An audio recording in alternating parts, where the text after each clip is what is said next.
ఛానల్లోకి స్వాగతం। ఈ రోజు ఈ వీడియోలో మనం కుంభరాశి వారి యొక్క జాతకం గురించి తెలుసుకుందాం। వీరి జీవితానికి సంబంధించినటువంటి ప్రధానమైన అంశాలు ఏంటి, అలాగే 2025వ సంవత్సరం ఫిబ్రవరి 26వ తేదీన మహాశివరాత్రి రాబోతుంది। దేవుడు తన తీర్పు ఇచ్చేశాడు। ఈ మహాశివరాత్రి తర్వాత కుంభరాశి వారి యొక్క జీవితంలో 4 సంఘటనలు జరుగుతాయి।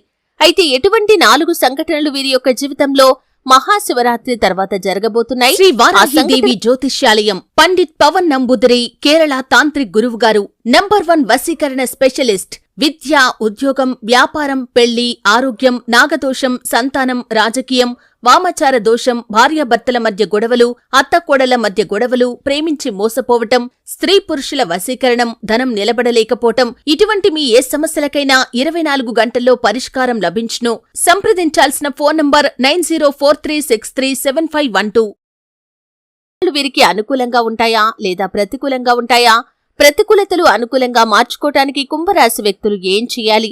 ఈ పూర్తి అంశాలు అన్ని కూడా ఈ రోజు ఈ వీడియోలో వివరంగా తెలుసుకుందాం। వీడియోలోకి వెళ్లే ముందు మా చిన్న రిక్వెస్ట్ ఏంటంటే, ఇదివరకు మా ఛానల్ ని మీరు సబ్స్క్రైబ్ చేసుకోనట్లయితే సబ్స్క్రైబ్ చేసుకోండి। అలాగే పక్కన ఉన్న గంట సింబల్ మీద ఆల్ అప్డేట్స్ ని క్లిక్ చేయండి। అప్పుడే మేము అప్లోడ్ చేసే ప్రతి వీడియోకి మీకు నోటిఫికేషన్ అనేది వస్తుంది। ఇక వివరాల్లోకి వెళ్తే కనుక, కుంభరాశి అనేది రాశి చక్రంలో 11వ రాశి। ధనిష్ట 3, 4 పాదాలు, శతభిషం 1, 2, 3, 4 పాదాలు, పూర్వాషాఢ 1, 2, 3, 4 పాదాల్లో జన్మించిన వ్యక్తులు కుంభరాశిగా వ్యవహరించబడతారు। ఈ రాశి అధిపతి శని। ముందుగా వీరి యొక్క వ్యక్తిత్వాన్ని మనం గమనిస్తే, కుంభరాశి వారు బంధాలకి, అనుబంధాలకి చాలా ప్రాధాన్యతను ఇస్తారు। అలాగే మేలు చేసిన వ్యక్తులను ఎప్పటికీ మర్చిపోకుండా గుర్తు చేసుకుంటారు। కొత్త వ్యక్తులు ఎవరు పరిచయం అయినా కానీ పాత స్నేహాలను, బంధుత్వాలను వదులుకోలేరు। క్రమశిక్షణతో ఎల్లప్పుడూ నూతన విజయాల కోసం ప్రయత్నం చేస్తూ ఉంటారు, కానీ కొన్ని సందర్భాల్లో క్రమశిక్షణ నిలువని పరిస్థితులు కూడా వీరికి ఎదురవుతూ ఉంటాయి। ఇక ముఖ్యంగా విషయంలోకి వస్తే, 2025వ సంవత్సరం ఫిబ్రవరి 26వ తేదీన వస్తున్నటువంటి మహాశివరాత్రి తర్వాత వీరి యొక్క జీవితంలో 4 సంఘటనలైతే జరగబోతున్నాయి। చాలా కాలం నుండి ఉద్యోగ అవకాశం కోసం ఏ వ్యక్తులైతే ఎదురు చూస్తున్నారో అటువంటి ఒక అవకాశం మిమ్మల్ని వెతుక్కుంటూ రాబోతుంది। ఉద్యోగార్థుల కోరిక నెరవేరుతుంది। అయితే ఊహించని ఈ సంఘటన మీకు, మీ కుటుంబ సభ్యులకు ఎంతో ఆనందాన్ని ఇవ్వబోతుంది। ఈ విధంగా ఉద్యోగార్థుల కోరిక నెరవేరే అవకాశాలు కనిపిస్తున్నాయి। అలాగే ఈ యొక్క కుంభరాశి వారు ఎవరైతే విదేశాలకు వెళ్లటానికి చాలా కాలంగా ప్రయత్నాలు చేస్తూ ఆ ప్రయత్నాలు ఫలించక నిరాశలో కనుక ఉన్నారో వారి కోరిక ఖచ్చితంగా నెరవేరుతుంది। మీరు విదేశాలకు వెళ్లగలుగుతారు। పరిస్థితులు అనుకూలిస్తాయి, డబ్బు సమకూరుతుంది। కుటుంబ సభ్యుల నుండి, సన్నిహితుల నుండి పూర్తి సపోర్ట్ మీకు లభిస్తుంది। అలాగే విదేశీ వ్యాపార అవకాశాలు కానీ, విదేశీ ఉద్యోగ అవకాశాలు కానీ మిమ్మల్ని వెతుక్కుంటూ వస్తాయి। ఈ విధంగా మీరు కన్న కల నిజమయ్యే అవకాశాలు ఈ మహాశివరాత్రి తర్వాత కుంభరాశి వారి యొక్క జీవితంలో కనిపిస్తుంది। అలాగే కుంభరాశి వారి యొక్క జాతకం ప్రకారం చాలా కాలంగా కలిసి ఉన్నటువంటి మిత్రులతో గొడవ జరిగే అవకాశాలు ఉన్నాయి, కాబట్టి ఈ అంశంలో మాత్రం తగిన జాగ్రత్త ఖచ్చితంగా తీసుకోవాలి। ఈ సంఘటన మీకు ప్రతికూలంగా ఉంటుంది।